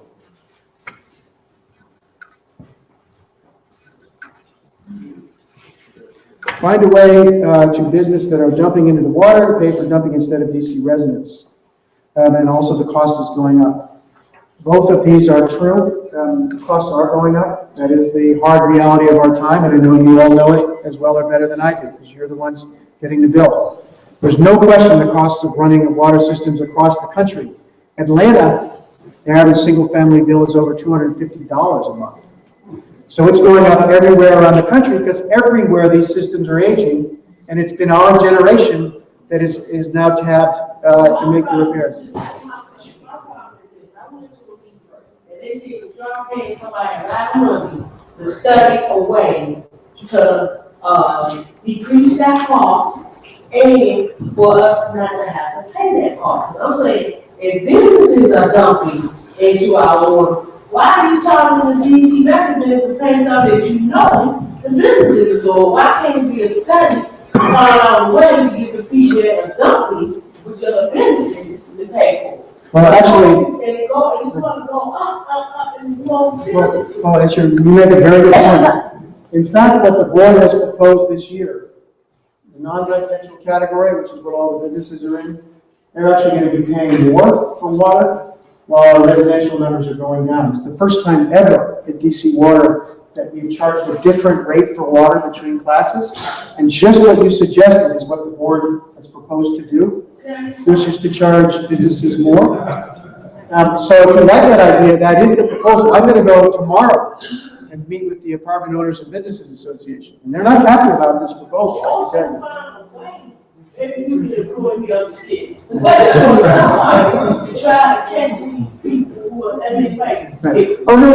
dumping, Right. they get fined. Look like how you sit on the side of the You're- road, and see people dumping. It's terrible. That's a very important program. That's actually not run by our agency. But the agency I used to work for is called the District Department of Environment. Tommy Wells, who was the council member for Ward 6 for many years, he is now the director of the Department of Environment. They are responsible for finding illegal discharges and enforcing and getting penalties from them. So all of that is absolutely right, and there is an agency that has an enforcement. When I was in that job, I used to have a badge. People thought it was funny because I'm not a policeman, but I had a badge for that reason, because we had enforcement powers over polluters. So that does exist in the city. As opposed to their call for us to continue to go on. Well, in that way, the money that DC, right, pardon me? You can report in anything that you see that you think is an illegal discharge to the Department of Environment, and they can investigate and find the perpetrator. Next question. Also, this is a lot of burglary, but we have not, our basic questions have not been answered. One, how much is our water bill compared to the bill that we get? How much have we used? Because when I checked, my bill was $100 and something, and I had used $34 worth of water. And when can we see a change in that? When can we see a reduction in that impervious thing? What about senior citizens that are trying to age in place, and you're making it very difficult? And when can we see a change in our bill so that it's not so that you have a $34 usage that's nowhere, or you can't figure that out on the bill, and we have a $100 and something, $80 something in per, what, how do you pronounce it? If you have a 30, when is that forever? yes, for the foreseeable future. Get some relief from that in the near future. I wish I had a better answer for that question. This is the way, these are the elements that are on your bill. And we'll show you what your water sewer rate is. The IAC is the charge you're talking about, the impervious charge. And there's one that comes to us, that's the Clean Rivers IAC. There's a second IAC called the stormwater fee that goes to the city. So we collect it on all these charges here, we collect for the city and give over to the city. But the answer on this question about whether that's going to go down, the answer unfortunately is no. Because the deep... Consideration for senior citizens who have been in their homes for decades and need some relief for trying to age in place. I hear what you're telling me, and that's one of the reasons the board has adopted the lifeline rate concept, which means the first 4 CCFs of your bill can be discounted. Actually, this is the wrong slide. On here, as I mentioned, if you are using 6.69 CCFs and you can get down to 4, you can actually reduce your bill. That is very much what the board has considered to help discount for any customer. You know that when you call those numbers that you tell us to call for help, if you are a homeowner, you're automatically disqualified. You're automatically over income. No, well, you might be talking about the CAP program. For this program, which doesn't exist yet, this is just a proposal now. So this is not yet in place. It's proposed, and that's what the board is now considering. If they adopt it, the lifeline rate will apply to every residential customer. Regardless of your income, homeowner, non-homeowner, your residential customer, you get the lifeline rate, which means the first 4 CCFs are discounted. And I can tell you the board is worried about costs to senior citizens. There's no doubt about it. That this IAC charge for Clean Rivers, that's going up because we have to do the tunnel project. We have no alternative for that. That is a requirement by a consent decree court order. What is the basis for that rate? But you know, you still have to buy water to drink. You can't drink no water. So this charge here, Well, if you've got an issue with your drinking water, tell us, and we'll do a monitoring kit, and we'll try to figure out what's the problem and correct it. Is that RAC a flat rate for residential as well as commercial? Is it a flat rate? No, it is not.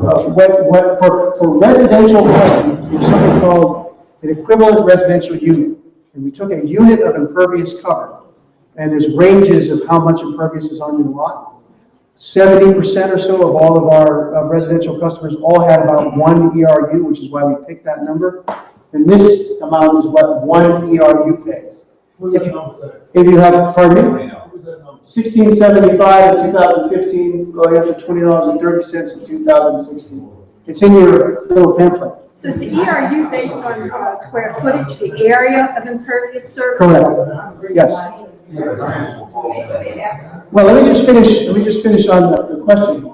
The question was, does everybody pay the same amount? If you're a commercial customer, we calculate as best we can exactly how much impervious cover you have on your lot, and you pay prorated to that amount. So if you own a very large commercial property, you'll pay a much higher IAC charge based on how much square footage of impervious cover you have. For residential customers, we have 6 or 7 categories. 6 categories. So actually, if you have a smaller lot, you pay a little less than that because you go into a smaller category. But if you have a huge house and a big parking lot and a tennis court and all the rest, you pay a much higher IAC charge. So this is what a 1 ERU, which most of our customers pay. So you have this measure, you have measures like 1 ERU or 160 F. Can you tell me, what does that look like? What does that, like, help us understand what these measures mean? ERU is 1,000 feet of impervious cover. 1,000 square feet? 1,000 square 1,000 feet. square feet. I believe that's right. So give an example of what a commercial property might be. Oh gosh, what does a commercial property pay for? Well, I know one in particular. There's a McDonald's on New York Avenue. They have a big drive-through and a big parking lot. They have 10 ERUs, so they pay $167.50 a month. The biggest one we have is bowling, joint basic bowling. Theirs is over 3,000 ERUs, so they pay $3,000 times 16.75. So there are some commercial properties that pay $1,000 or more a month as their contribution toward the tunnel project. So we've set this up that if you're a commercial property, you don't pay the same amount as a residential property. You pay relative to the size and how much stormwater is generated. So we have commercial properties that are paying huge amounts of IAC, and my judgment is they should, because they're generating much more stormwater, which is what's going into the pipe and has to be handled. Yes. What about all the big buildings that DC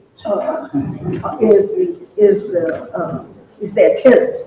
You know, they rent from these big conglomerate buildings. The district government also got pays. offices in there, they rent. What do they pay? The district, all commercial properties pay the IAC. Well, are we still paying twice? We renting from them and we paying twice? If you're living in a building, you will not pay twice. The landlord would pay the price, you wouldn't pay it twice. So that impervious cover for each lot is paid only once. The way I see it, DC owns nothing, they just rent. Let that woman ask. Yes, this one is the great patient. Yeah. You know, these commercial properties that pay, this is a tax write-off for them. As a resident, I don't get a tax write-off. I brought my water bill with me today. My combined sewage and water use is $8. But my bill is $60.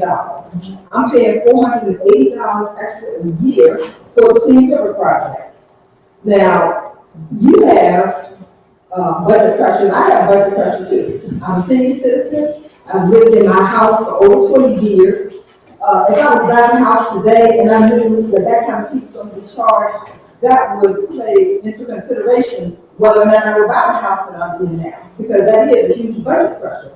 Secondly, you use area surveys and everything to calculate the ICU or how much people are going to pay, but I don't think anybody has done a social impact study on how this fee is affecting the cities and people who live in these homes a long time. Third, DC has enough construction going on, last for another 15 to 20 years. The homes that people are buying now already have these conservation and environmental things built in. So they're not paying as much as we're paying. And I just think that there should be another way that you can calculate this fee. I understand that it's mandated by the federal government, but there should be another way that the fee can be calculated so that it doesn't, it's not such a harsh financial pressure on people who can't afford it, or people who have a tough time affording it. Like, is there another way? I mean, Barry already calls it a rate tax. He said he's going to repeal it in the room. Well, remember, if we didn't have the funds being raised in the impervious area charge, it would be part of your sewer rate. And we have, well, no, what I'm just saying is we have to raise the funds. That the money is, the project has to be done. And the advantage of using the impervious area charge is we get all the big landowners paying the most. And one of the biggest areas of landowners that we get are parking lot owners. But they get right off the tax. But still, I know, but I hear, well, that's an interesting point. But the question you're raising is that if we didn't get those parking lot owners, if you own a parking lot, all that stormwater generation, if we did it by a water and sewer rate, they wouldn't get charged anything at all. Because of then, perhaps, but we'd still have to do it on some basis. And we have to have a rate basis that is fair. You're more than welcome to bring your ideas before. That's why you should come. Right. You did? Okay. And I got a response, but the response was dismissing. You know, I made some of these stuff to say several points. And I tell you, you send me a response. Somebody got a letter of large customer. I had my letter here and I had the response. Right. And it was just like, well, you said. Well, I encourage you, I have not found a way yet of raising revenue from rates that doesn't have a challenge associated with it. The reality is we've got to raise these enormous amounts of funds to do these huge projects, and everybody participates in a rate. Pardon me? Well, I know, and for the first time, not only is it not equal, but we're charging commercial more than residential. So your point has been heard. But still, last year, everybody got, see, now I would argue that we did hear you. The board heard you. Last year, all the categories of customer paid the same water rate. This year, residential is lower and commercial is higher. I know it's not doing everything you'd like, but we heard, and that's the direction that we're moving in, and the lifeline rate does the same as well. Why was the stratification of the water only done for the water rate and not the other rates? Why not the sewer rate? Why not the IAC? Why is the breakout only for the water rate when these commercial and multifamily units are consuming more, greater users? Why do you extend that rationale for stratifying the rates for the water to all categories? We may in fact evaluate that as we go forward. I mean, this is such a big change to our rate structure. We're literally taking this step, see how it works, see if we can do it properly, see what the revenue consequence is. And then with the CAP program, the Customer Assistance Program, the board has over the years expanded its coverage and made it more generous as we learned more about it. So I encourage you that we will be looking at these issues. The board is very aware of the stress that this is putting on senior citizens, those on fixed income. And this is a significant step to answer it. It's not the only step, we can do more, but if we are taking these steps to try to address it, we'll see how it goes and we'll continue to evaluate additional points. But I encourage you to raise that point to the board. That's exactly the kind of issue the board wants to hear. And we will raise it, write it down, we'll make sure we get it.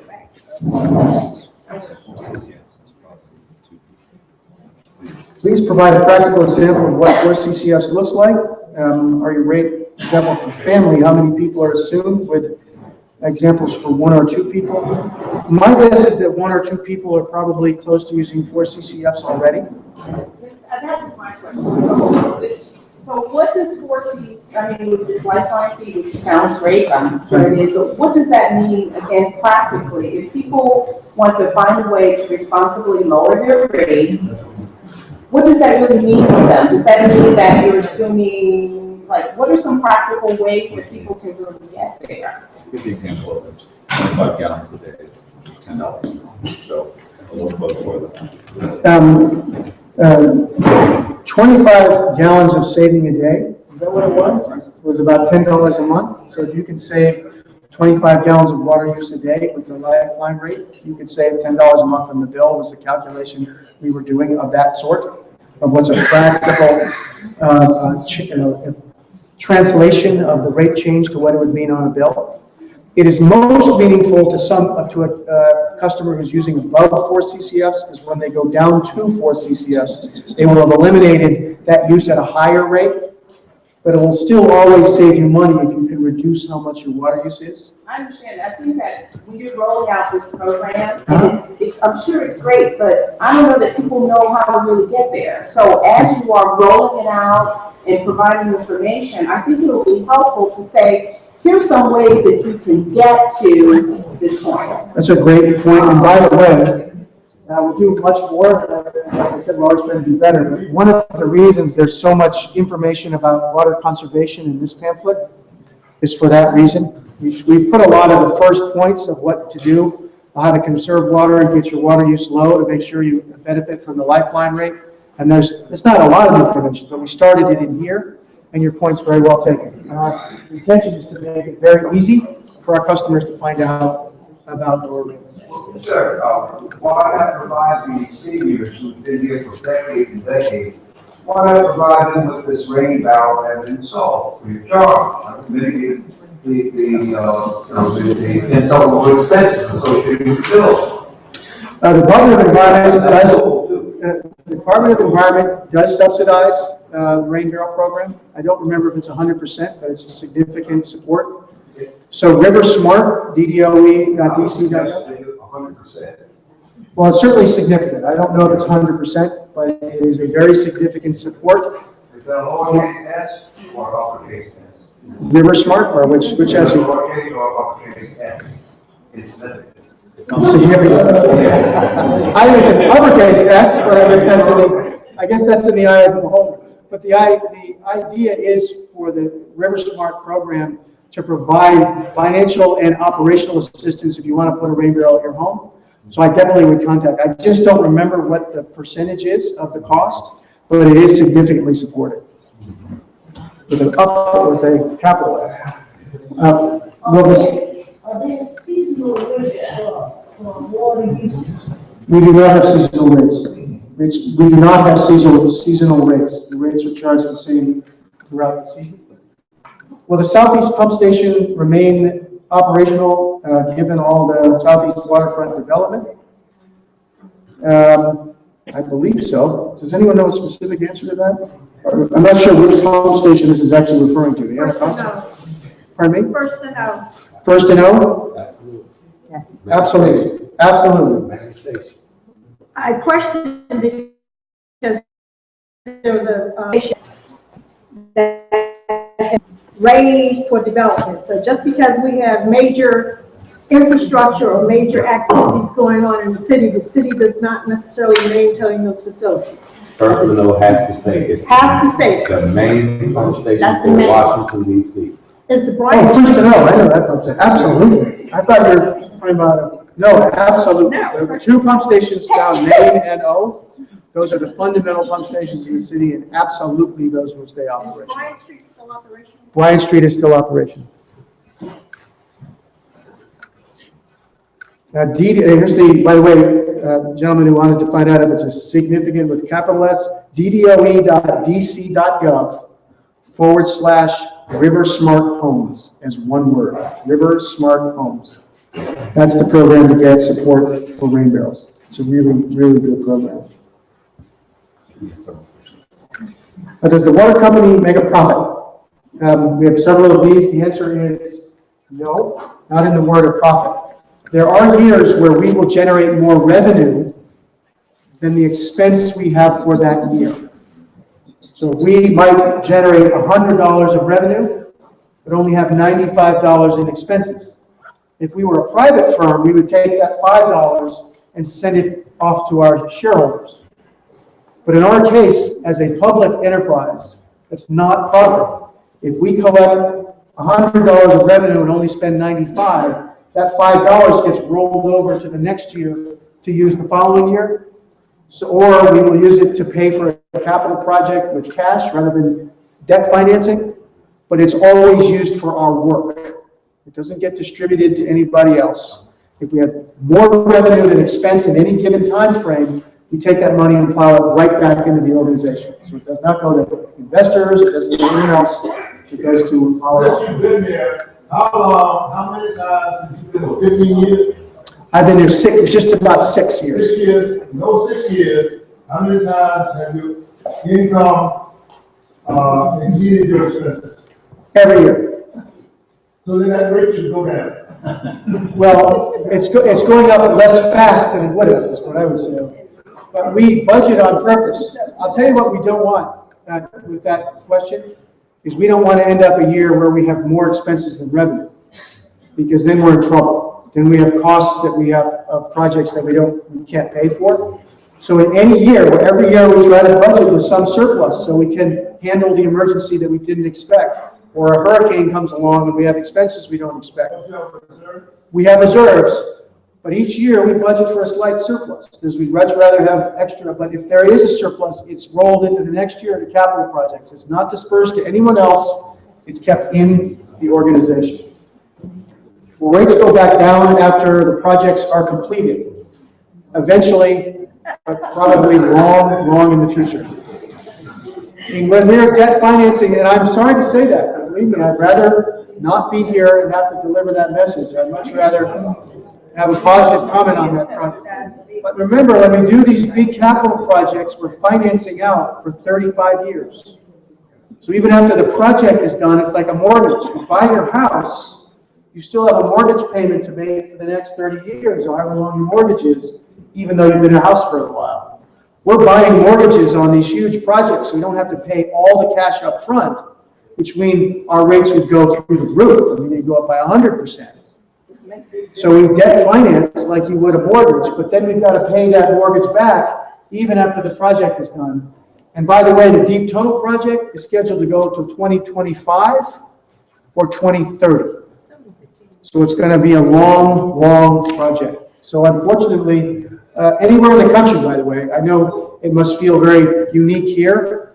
Every major city in the country has rates that are going up, and they're all going up because every city is facing very similar issues to DC water. So DC, is the debt issuance in general for all categories? Is the debt issuance a general debt for all your programs in general? No.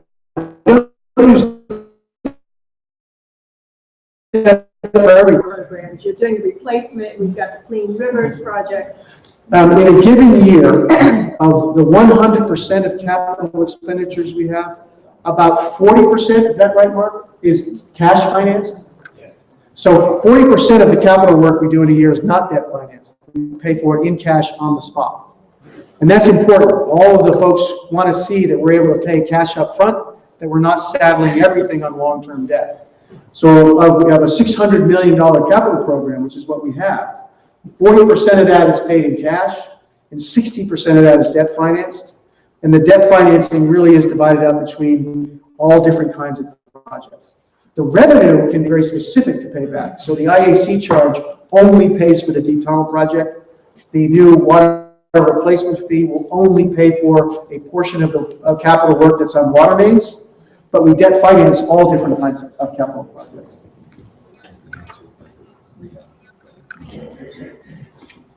Of your top 12 executives, how many are African Americans? 3 out of 9. This is what we think.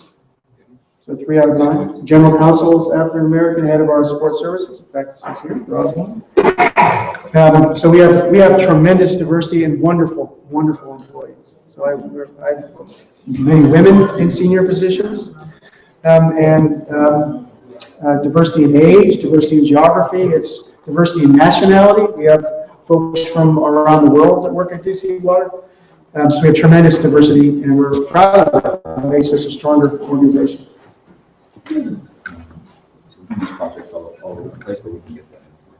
What is construction program for Ward 4 on line replacement? Where's the right place to get a sense of our water projects? right back. If you want to come and visit afterwards, we do have a list of all of our projects. She's got a map. Actually went up and talked with her beforehand. She's got a map that can show you what projects we have planned for Ward 4. Good question.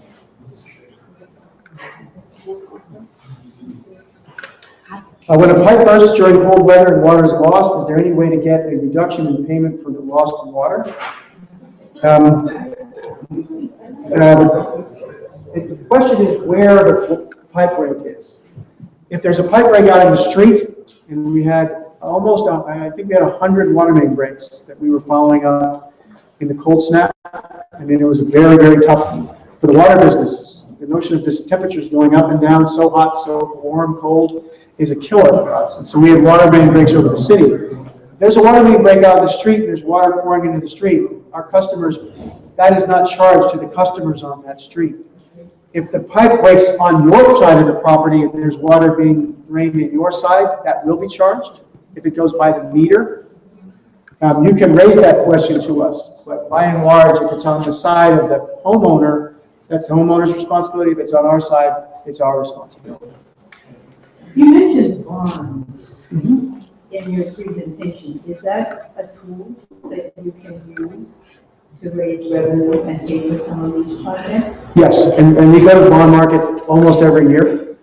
Last year is when we did a century bond, so that was the bond that we paid back over 100 years to reduce the cost to our current ratepayers. This summer, for 350 million or something like that, we'll be going to bond markets. We have been able to have our bond rating go up, which is really good because we get a lower interest rate. We manage money very carefully. We do have reserves. We roll over reserves. We pay a lot of our capital project with cash.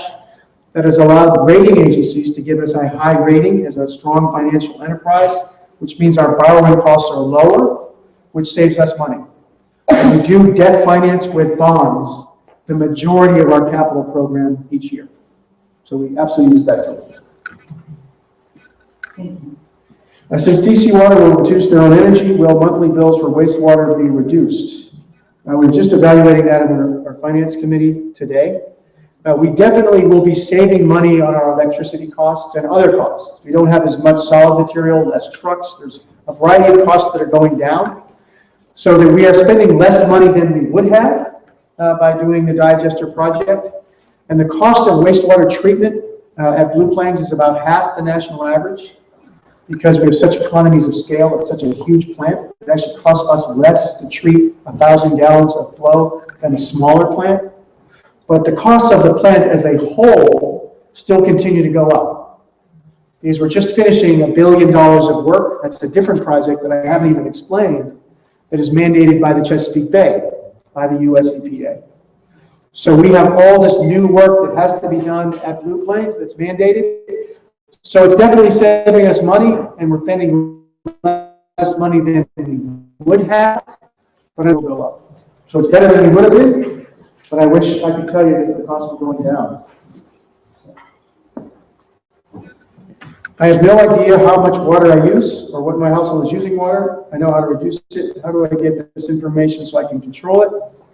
Come see, we'll show you what you're using and make sure you can find that out. You can go online if you have your own account at my DCwater.com, and then you can see your water use each day. So we can help you visually watch the water use in your residence, and that can help you find out when this goes on and that goes on. And for me, it's a lot of water is being used for showers, and we can tell how water is used and start modifying our behavior. We can help you do the same because we chart it electronically, so you can go online and see your water use.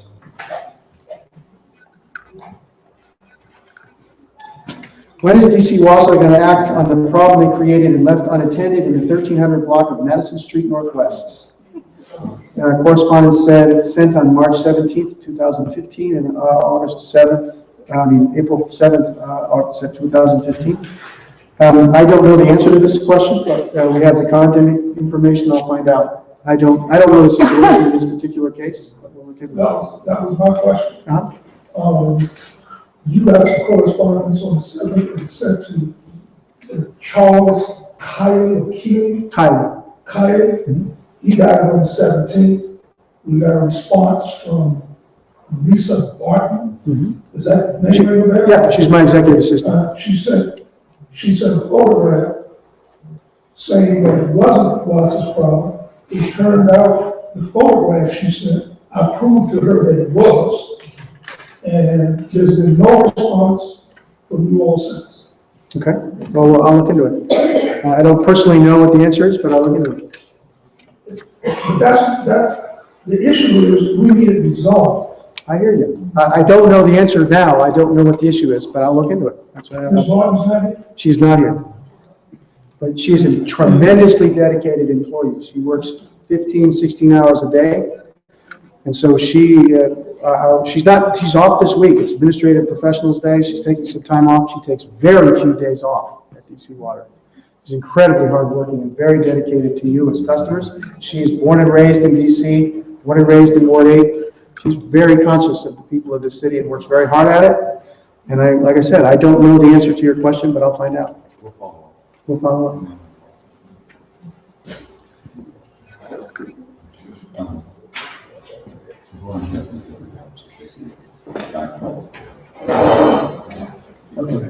If anyone is interested in the CAP qualification guidelines, we do have that Warren's table over here. So if you would like to know how to qualify for the low-income heating assistance or our CAP program, it's the same qualifications. You're here, right? See what we're at. One more. Oh, gosh. We're actually, all right. That's already happened. How many of your senior executives live in the district? I don't know the answer to that question. We have a lot of employees who live in the district, a lot of employees who live outside. The big challenge in the district right now, as everybody knows, is affordable housing. You're describing it to us tonight, and our employees have it. The story in many of our offices is that a lot of the people we hire who live in the district, when we hire them, move because they want to find a place with affordable housing. And I hear you, it's our bill, but it's also the cost of the house itself. It's very expensive to live in Washington, D.C. So a lot of our employees who live in D.C. move out because they want to buy affordable housing. But we do track the residency of all of our employees, and we present it to our governance committee by ward, actually. So we track it very carefully. It is just past 8:30. Wanted to give you time because there are our personnel here, and like I said, your questions, they're hard, but we need to hear them. We appreciate that you came tonight, and thank you so much.